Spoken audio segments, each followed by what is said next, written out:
Good afternoon. My name is Hugh Forrest. I am the director of the South by Southwest Interactive Festival. Not me. Welcome to one of the most special events, if not the most special event, in the 30-year history of South by Southwest.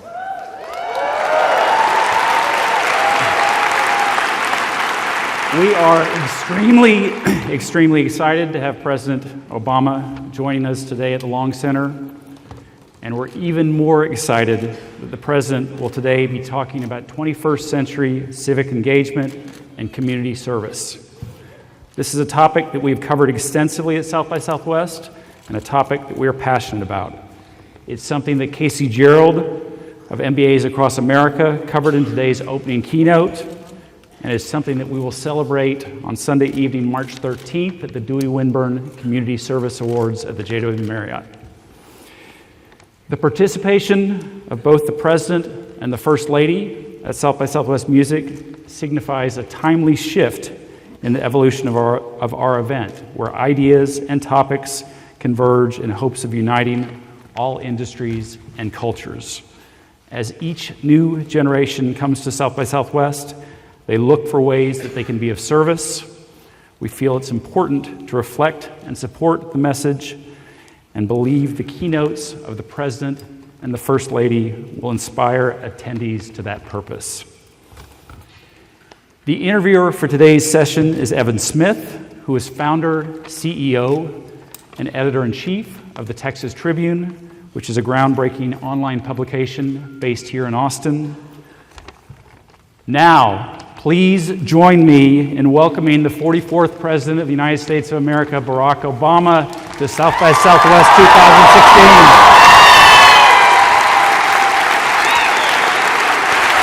Hey!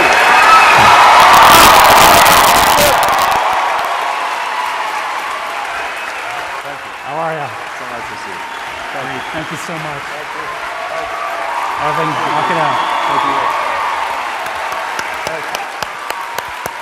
Thank you, Mr. President. Thank you. Hi, Mr. President. It's good to see you, and hello, Austin.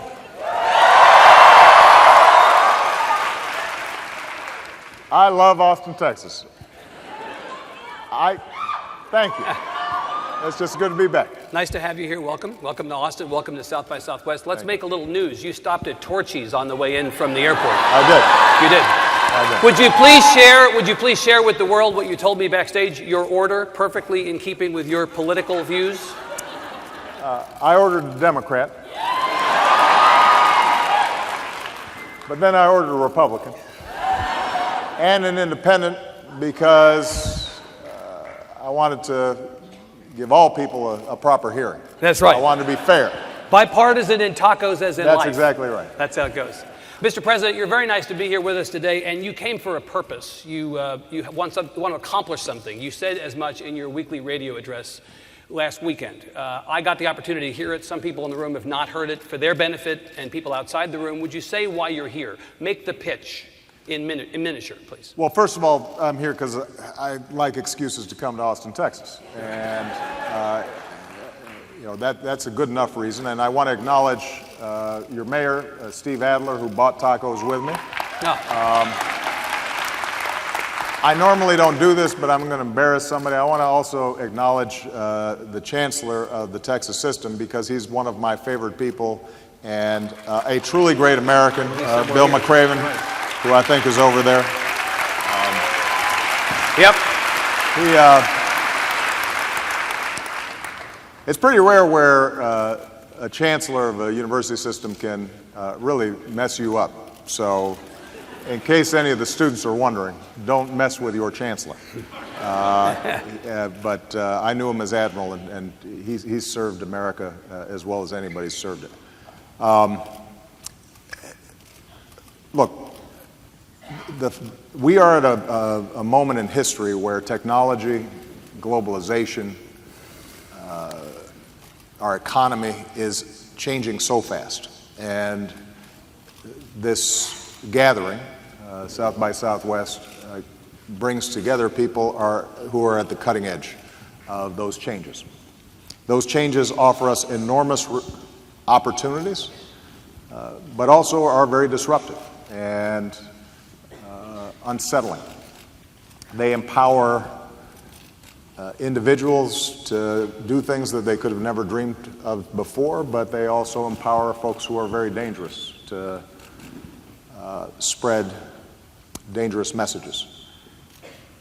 And part of my challenge since I've been president is trying to find ways in which our government can be a part of the positive change that's taking place and can help convene and catalyze folks in the private sector and the nonprofit sector to be part of the broader civic community in tackling some of our biggest challenges. And just three things that I talked about during my weekly address where this group I think is primed to make a difference. Number one, we're spending a lot of time figuring out how can we make government work better through technology, digital platforms, and so forth. So, for example, we've reduced the FAFSA form process where you apply for student aid by about 2/3 just by digitalizing it, putting it online, making it a little more common sense.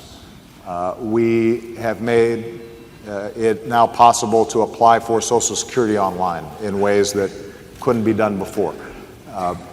Across agencies, we're interacting every day with our government, and the question is, how do we make that work better? Because an anti-government mentality grows if people feel frustrated because they're not getting good service.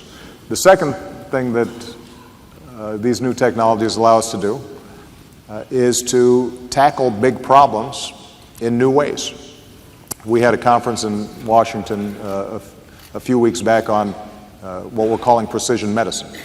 The capacity today to potentially cure diseases because we understand the human genome and we understand that a cure for me may not be the same as a cure for you. And there's incredible research taking place all around the country, but we haven't gathered all that data together to make sure that the whole is greater than the sum of its parts. And number three, we want to make sure that we're using big data, analytics, technology to make civic participation easier. Voters, increasing voting rates and making sure that people are informed about who they're voting for and why they're voting. Making sure that community organizations or activists are able to meet and help to shape our society in new ways. So the reason I'm here really is to recruit all of you. It's to say to you as I'm about to leave office, how can we start coming up with new platforms, new ideas, new approaches across disciplines and across skill sets to solve some of the big problems that we're facing today. Because I've said this before, I said at the State of the Union, the most important office in a democracy is the office of citizen. And right now, with all the talent that's out there, our government's not working and our politics isn't working as well as it should. The only way we're going to solve that is make sure that we're getting citizens involved in ways that we haven't up until now. Mr. President, the theory of bringing tech more closely aligned with government and solving problems is great, but the reality is that the culture of the tech sector and the culture of government could not be more different. Government is big and bloated and slow and risk averse, and it's run on outmoded systems and outmoded equipment. Tech is sleek and streamlined and fail fast and enamored of the new and the shiny. How do you take these two things that seem culturally to be so unalike and put them together in a way where they can and want to work together? You know,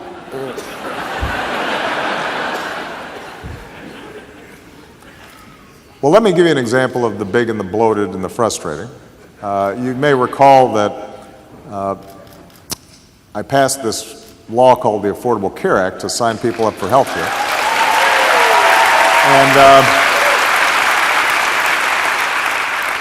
And then the website didn't work. I heard that. Heard that, yeah. And this was a little embarrassing for me because, I was the cool early adapter president. Right.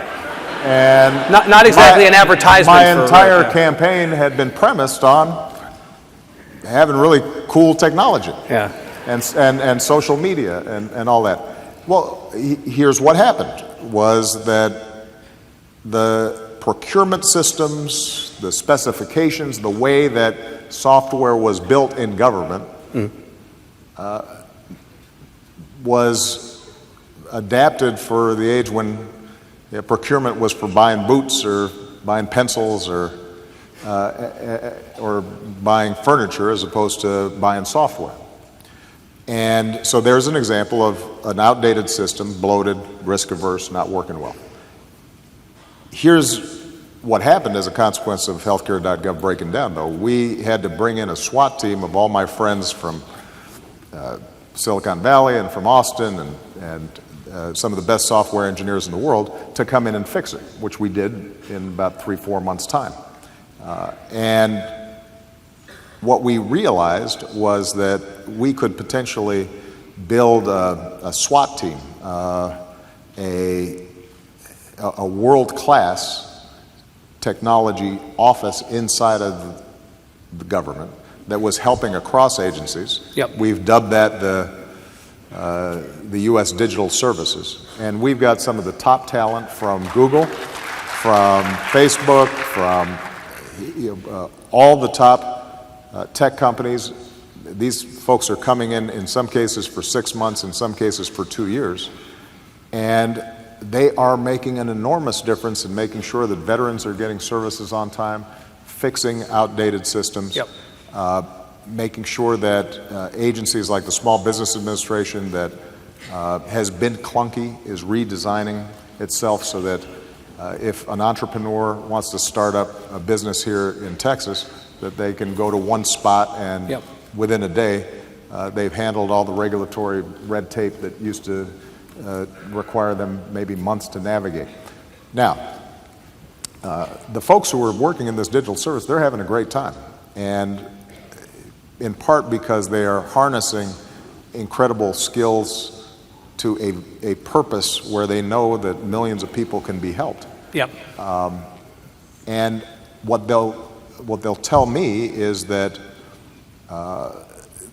as long as they feel that they've got a president and somebody who's providing some air cover, there's no system that they can't get in there and work and change and make it significantly better. So part of my job is to try to institutionalize that yep. over the next several years. And I want to make sure that the next president and the federal government from here on out is in constant improvement mode, and we're constantly bringing in new talent and new ideas to solve some of these big problems. It can be done. It requires some effort, right? But everything requires some effort. Because, Mr. President, I talked to tech people in advance of your coming, and I said, if you were asked by the president or by the administration to come in and work with them, what would the conditions need to be that would make it possible? And they said, well, we would need some kind of a carve-out, some kind of flexibility from rules and regulations. We would be willing to work with the government. Maybe we would then donate back the IP to the public sector. Right. Or if we want to give some of the employees from our payroll the opportunity to work in government, maybe we could get, as you would with another kind of donation, some sort of a tax break back. We'd be willing to work, but the government would have to come at least a little bit in our direction. You're saying you're willing to do that? Well, I'm not saying I'm willing to do it. I'm saying we're doing it. You're doing it now. Yes, sir. It is currently happening. Right. And the opportunities are there. But I want to focus on the fact that there are different ways for people here to get engaged. It's not just you coming in, although we want to create a pipeline right. where there's a continuous flow of talent that is helping to shape the government. The other thing that we're doing, though, is we're also convening people to solve problems, and they may, in their existing roles, be able to work together to make a huge difference. I'll give you a specific example. Before I came in here, I met with an incredible group of people, entrepreneurs, movie makers, organizers, tech leaders, to talk about how we make a real difference on countering violent extremism.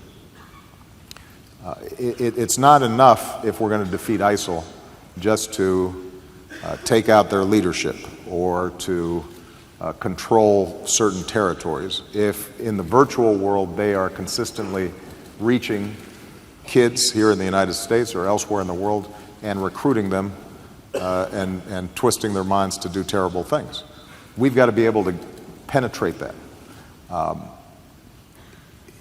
For good reasons, we don't want the government to be the lead on that. First of all, we're not credible with the people who might be receiving those messages. Second of all, it's dangerous if the government gets in the business of propaganda.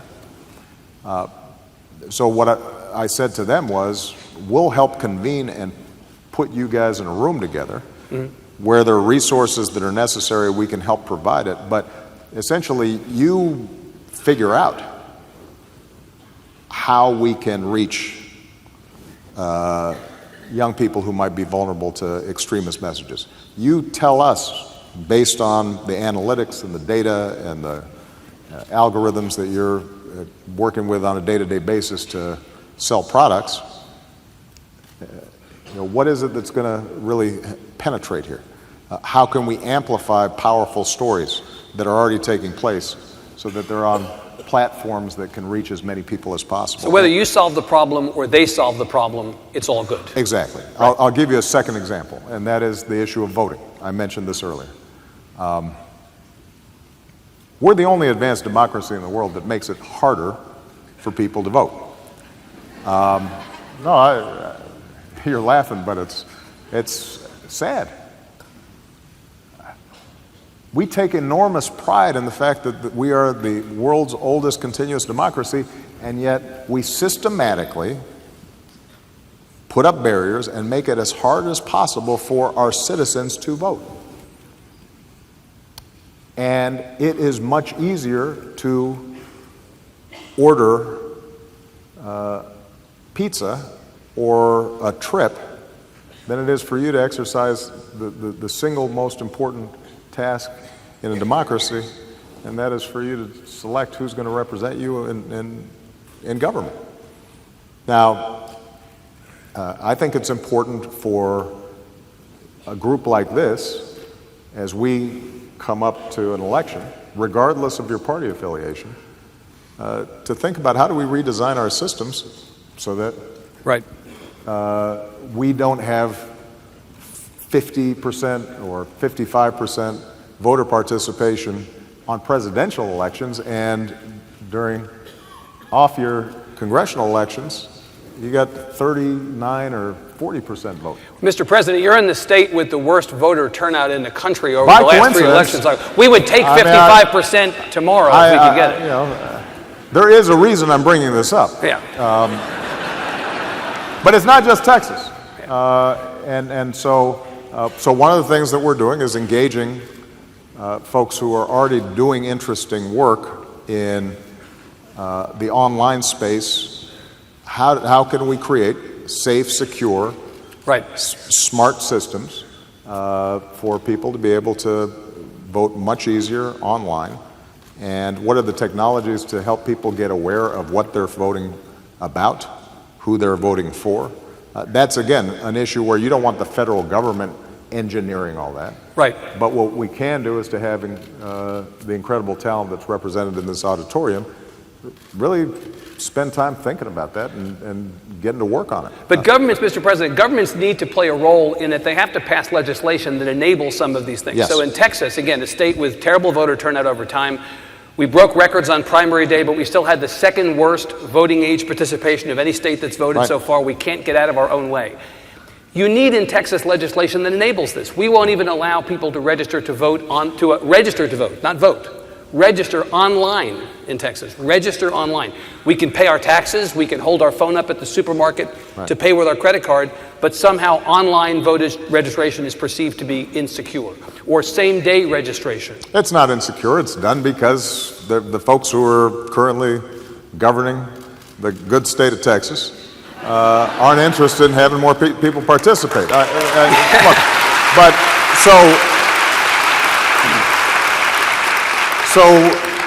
obviously you've got to make a political argument about why this is important, and not every state is going to move along the same direction. But I will tell you that if we can create more and more models that show that if made easier, more people vote, and that it is seamless, and that it is secure, and jurisdictions that are willing to adopt and support these new mechanisms are in place. And if we are building more models of civic engagement and using the tools and technology that we're doing, that we're using to buy things, to participate in self-governance, then over time, look, Texas is never going to be an early adapter of what I'm talking about here.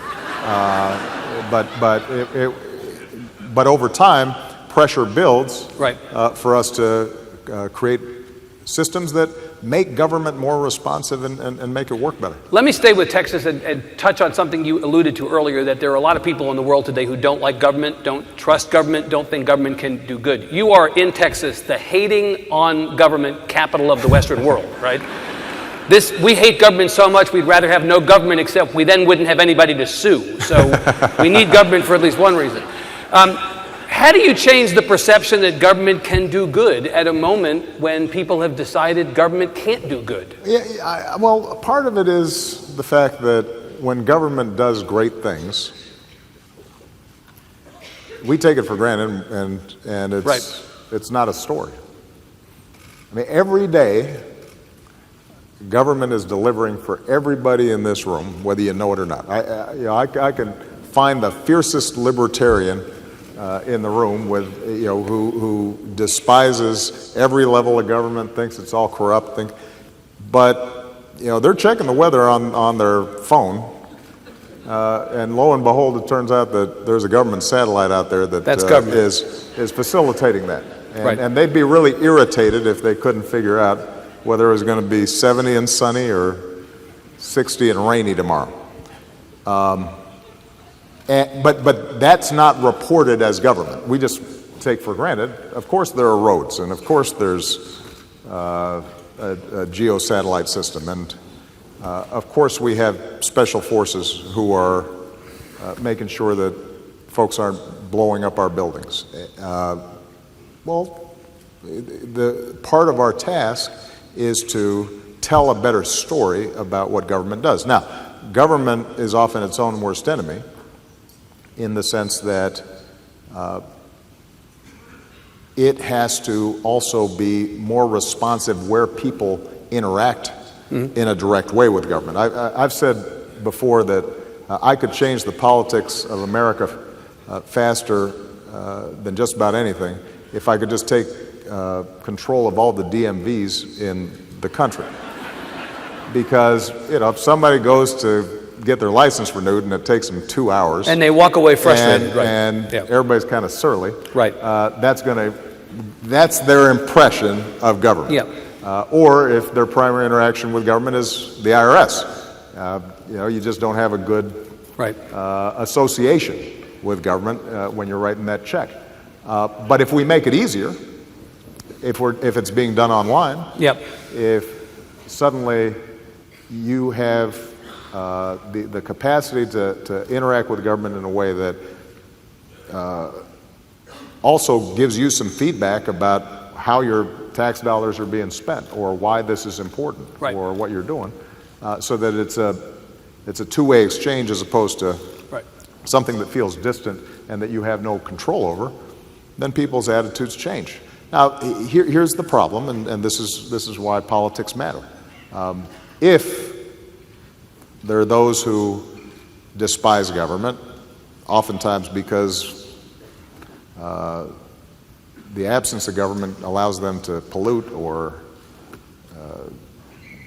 keep as much money as they can, or not have to answer to consumers who are complaining about their practices.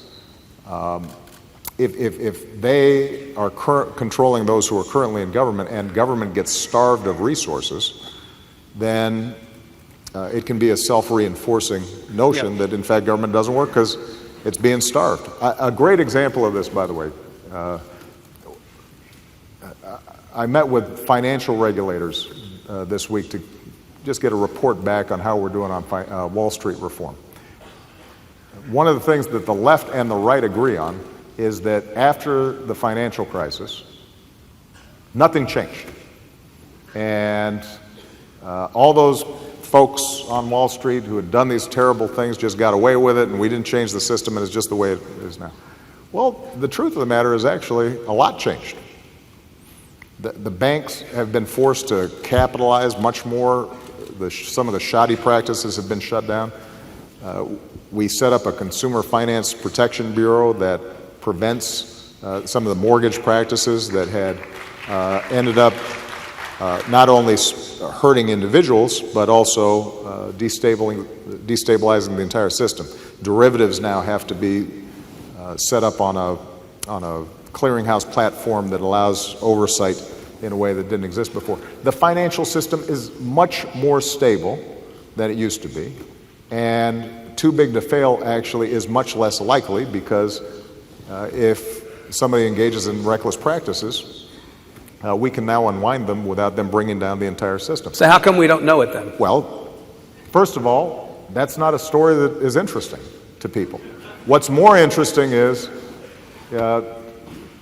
a cynical view that terrible things happened and nothing got changed. And that's how it gets reported, both in popular culture as well as in the media. But the second thing that's happened is where it's not, where we still have work to do in this space. The main reason we have work to do in this space is because this Congress has prevented oversight agencies like the SEC and the CFTC from having enough staff and resources to be able to enforce as well as they could some of the laws and the rules that are put in place. And so we go back to the need for civic engagement. We cannot solve the problems in government, and we cannot solve the problems that we face collectively as a society unless we, the people, are paying attention. Right. And in a age in which people are getting information through digital platforms, through the internet, where people's attention spans have shrunk, it is critical that all of you who are shaping this environment are spending time thinking about how are we getting citizens engaged, and you yourselves have to be engaged and spend some time thinking about it. It doesn't mean you have to do it full time. It doesn't mean that you have to run for office yourself, but it does mean that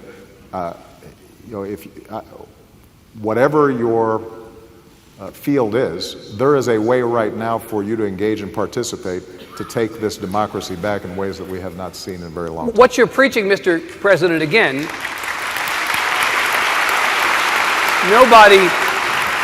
Nobody will take issue with the idea of more civic engagement in a digital age, but the question is whether everybody, all of us in this country, are in the same digital age, right? You're in a state that is seeing rapid changes in its population. Will soon be Hispanic majority. Well, in this state, as in a lot of other states, the digital divide, access to Wi-Fi, access to devices, continues to be an enormous problem. 50% of adults in Hispanic households have no access to internet at home. 54% of African Americans have access, but 46% do not. Many more white households have access to the internet than do non-white households. We know that we have this massive digital divide in this country, in Texas and elsewhere. Shouldn't the government, before we start providing all this civic engagement through the digital space, make sure that everybody's in the digital space first?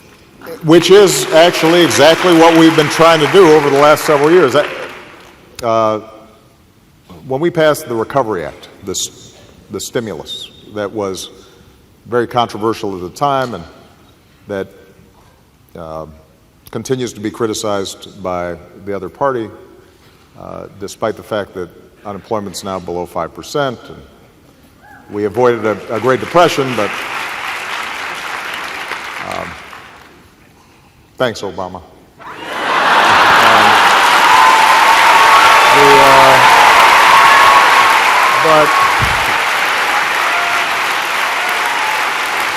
But embedded in that was a massive investment in making sure that communities that had been left out of broadband and Wi-Fi were reached. And we have made enormous progress in extending more and more internet access, high-speed internet access to communities all across the country. A second example, we set up something called ConnectEd, where our goal, and we're on track to meet this by 2018, is that 99% of classrooms have access to high-speed wireless, and the way we've done that in part is through federal spending. But what we've also done is we've partnered with an array of companies. Right, private industry. Private industry has really stepped up. Right. And so part of the task, you're right, that we've got to make sure that given the power of this space, everybody is plugged in. But one of the great tricks to all this is making sure that whatever government is doing is then supplemented with and enhanced by a private sector and non-profit sectors that are ready to step up. And it's not just, by the way, getting a line in or Wi-Fi there. It's also training teachers. We've set up something called Open Book. Somebody out here, huh? There you go, Open eBooks. I knew there was somebody in the audience who knew about this. Who, to make sure that kids in places that don't have a lot of books, that suddenly they have access to this enormous e-library, and that becomes folded into the mechanics and the infrastructure that's been Mr. President, very good. It's important to have wired classrooms, but part of the problem is that 70% of homework assignments, by one measure, given by teachers, require some internet access. So it's one thing to wire classrooms. The problem is homes. There was a story in the New York Times about a month ago that had a couple of kids from McAllen, a brother and sister, standing outside their school building into the wee hours of the night, having to do their homework on their phones, using the Wi-Fi from the school after hours because they had no Wi-Fi at home. This is 2016. It just seems crazy. We've set up something called Opportunity Networks that is going to go into public housing, rural communities, low-income communities, to make sure that access is available precisely so those young people You're going to try to solve work. this problem. I'm trying to solve every problem, but what I'm... but here... You got to have a goal, I understand. But here's the point that I want to make. These are solvable problems, but it's not a matter of us passively waiting for somebody else to solve it. And that's part of the mindset that I'm trying to break. I tried to break it back in 2007, 2008 when I ran for this office. As you will recall, the slogan was not "Yes, I can." It was "Yes, we can." And we could sit here and you could list out an array of problems, inequities that have to be addressed. What I'm saying is, number one, government actually works better in so many areas than we give it credit for, because we tend to focus on those areas where it's not working as well. Number two, part of the reason that government doesn't always appear to provide a satisfactory solution is because government has to take on the hardest problems. Right? The private sector doesn't have to figure out how to educate the poorest kids. The private sector doesn't have to figure out how to protect us from a terrorist cell. If you have aging, sick veterans, the private sector may not serve them as well, or to figure out how do we get homeless off the streets. So the toughest problems are government problems, and finding solutions to those things can take time. And so you're never going to get 100% satisfaction the way you might get that perfect cup of coffee, the perfect latte, or the perfect, the lowest price on your ticket to, Cancun, because these are harder problems. But the third point that I'm trying to make here is that if we can reconceive of our government so that the interactions and the interplay between private sector, nonprofits, and government are opened up, and we use technology, data, social media, in order to join forces around problems, then there's no problem that we face in this country that is not soluble. And the key is to have incredible talent, as is gathered here, to focus on it. It's not enough just to focus on what's the cool next thing. Part of what we have to do is to figure out how do we use and harness the cool next thing to make sure that everybody in this country has opportunity. Well, I want to make use sure that we're dealing with our environment in an effective way. I want to use and harness the time we have. We've got 10 minutes left. We Nice started a little segue. late. Thank you. I appreciate it. Took the baton here, Mr. President. I took the baton. That was good. I've done this before. That was good, man. Yeah. We asked for questions from regular folks through the Texas Tribune website. We got a few of those, and I want to ask you about a couple of those. Some are related to the topics we've been talking about, and some are not. I'm going to go quickly so that we use the time we have. A bunch of people wanted me to ask you about Apple and the situation with Apple and the FBI.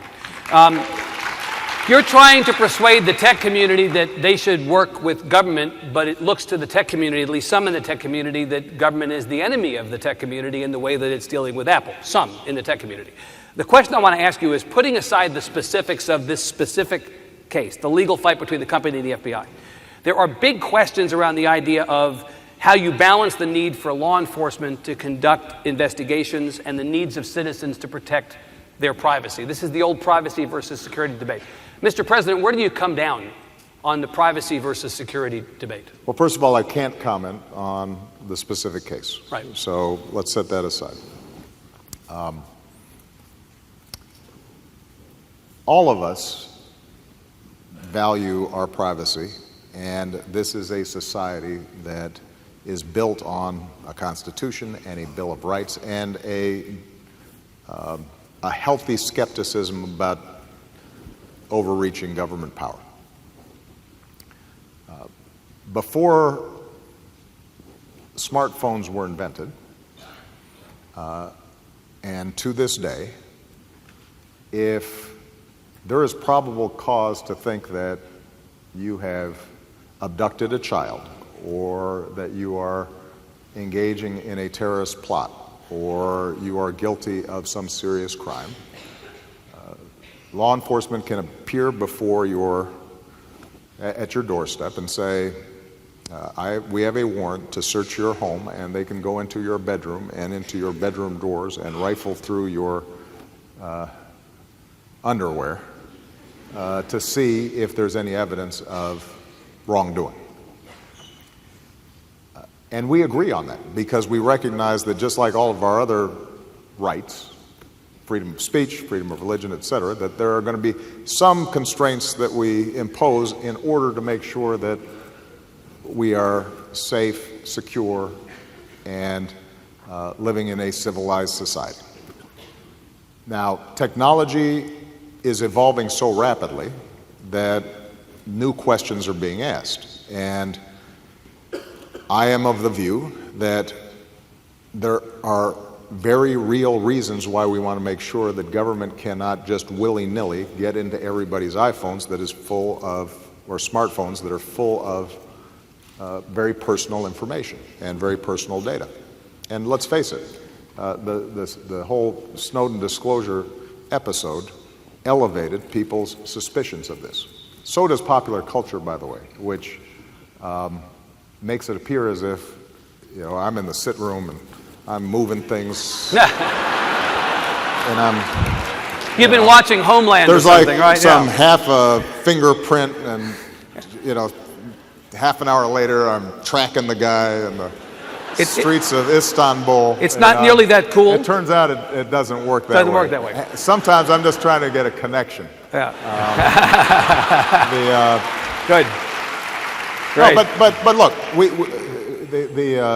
that was a real issue. I will say, by the way, that, and I don't want to go too far afield, but the Snowden issue vastly overstated the dangers to U.S. citizens in terms of spying, because the fact of the matter is that actually our intelligence agencies are pretty scrupulous about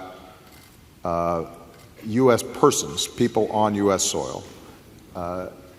What those disclosures did identify were excesses overseas with respect to people who are not in this country.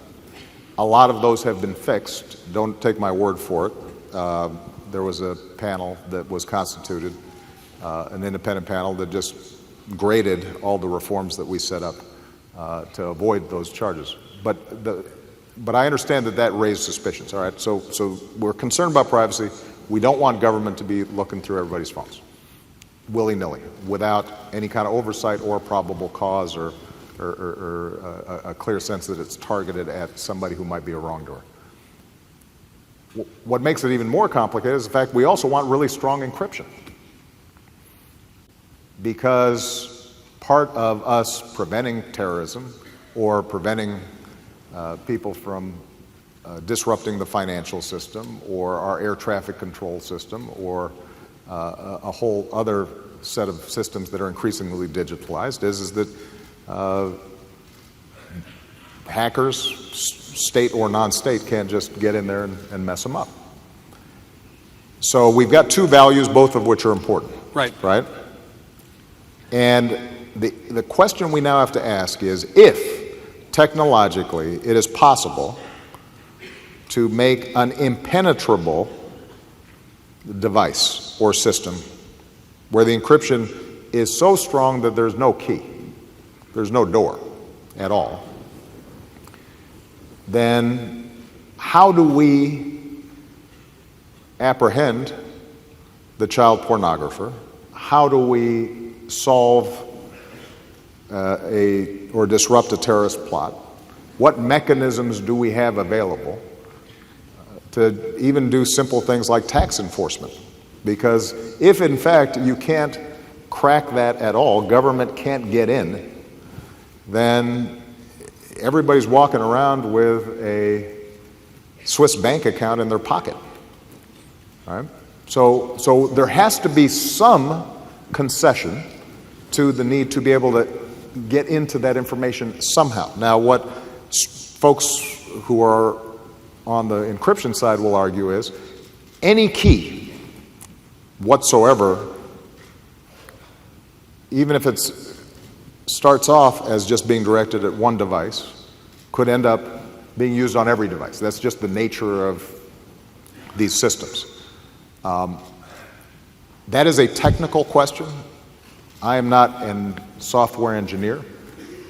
It is, I think, technically true, but I think it can be overstated. And so the question now becomes, we as a society, setting aside the specific case between the FBI and Apple, setting aside the commercial interests, the concerns about what could the Chinese government do with this, even if we trust the U.S. government, setting aside all those questions, we're going to have to make some decisions about how do we balance these respective risks.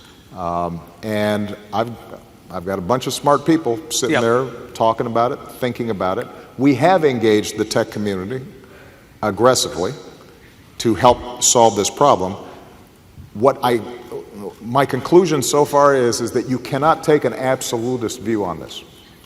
So if your argument is strong encryption no matter what, and we can and should in fact create black boxes, then that I think does not strike the kind of balance that we have lived with for 200, 300 years, and it's fetishizing our phones above every other value, and that can't be the right answer.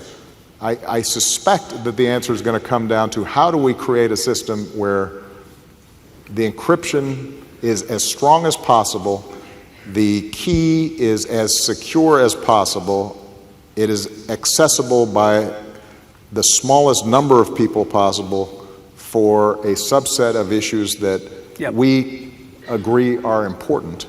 How we design that is not something that I have the expertise to do, but I caution, I am way on the civil liberties side of this thing. Bill McCraven will tell you that I anguish a lot over the decisions we make in terms of how to keep this country safe, and I am not interested in overthrowing the values that have made us an exceptional and great nation simply for expediency. But the dangers are real. Maintaining law and order and a civilized society is important. Protecting our kids is important. And so I would just caution against taking an absolutist perspective on this, because we make compromises all the time. I haven't flown commercial in a while, but my understanding is it's not great fun going through security. No, but we make the concession because it's a big intrusion on our privacy. But we recognize it as important. We have stops for drunk drivers. It's an intrusion, but we think it's the right thing to do. And this notion that somehow our data, is different and can be walled off from those other trade-offs we make, I believe is incorrect. We do have to make sure, given the power of the internet and how much our lives are digitalized, that it is narrow and it is constrained and that there's oversight. And I'm confident this is something that we can solve, but we're going to need the tech community, software designers, people who care deeply about this stuff to help us solve it. Because what will happen is if everybody goes to their respective corners and the tech community says, you know what, we either we have strong, perfect encryption, or else it's Big Brother and an Orwellian world. What you'll find is that after something really bad happens, the politics of this will swing and it will become sloppy and rushed, and it will go through Congress in ways that have not been thought through. And then you really will have a danger to our civil liberties, because we will have not done, the people who understand this best and who care most about privacy and civil liberties have sort of disengaged or have taken a position that is not sustainable for the general public as a whole over time. Sadly, Mr. President, the clock is telling me that we're out of time. A lot of things I wanted to ask you. You gave a great answer on that question, and I'm happy to have that be the last bit that we did together. Thank you so much for being here. I'm the president, so I'm going to take one more minute. You will? Good. And I just want to say,